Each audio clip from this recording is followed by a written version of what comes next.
Pernah nggak sih kamu ngerasa marah, sedih, atau cemas, tapi bingung harus apa?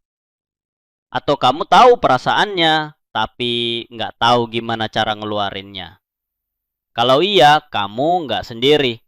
Banyak dari kita hidup dalam dunia yang sibuk, tapi justru lupa dengerin diri sendiri. Di video ini kita akan ngobrolin soal kecerdasan emosional. Bukan teori berat, tapi hal-hal sederhana yang bisa bikin hidup kita lebih jernih dan hati kita lebih tenang. Emosi itu bukan masalah. Pertama, kita sering diajarin bahwa sedih itu lemah, marah itu buruk, takut itu memalukan. Padahal setiap emosi itu penting.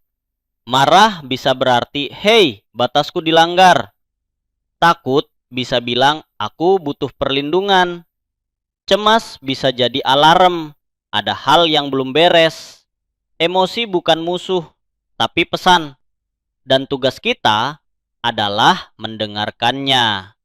Yang kedua, kenali dulu baru bisa tenang. Banyak dari kita tahu rasanya nggak enak, tapi nggak tahu persis apa itu. Aku lagi kesel, tapi juga sedih, tapi juga capek. Itu wajar, karena sejak kecil kita nggak diajarin buat nyebut dan nerima perasaan.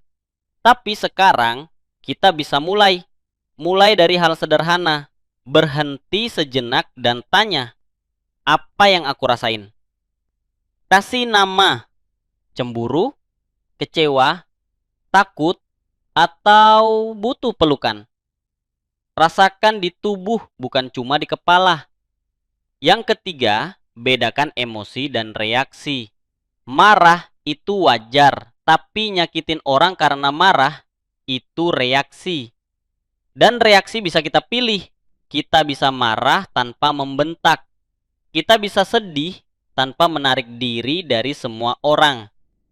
Yang keempat, merawat diri lewat emosi. Self-care itu bukan cuma sit max atau staycation.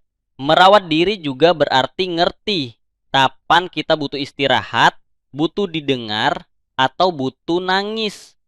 Self-compassion, lembut sama diri sendiri, itu juga bentuk kekuatan. Yang keenam, tenang bukan berarti hidup tanpa masalah.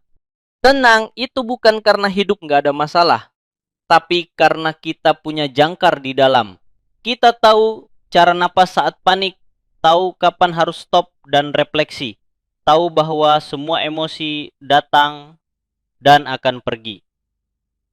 Emosi itu kayak ombak, kadang kecil, kadang gede. Tapi selama kita bisa berselancar, kita nggak akan tenggelam.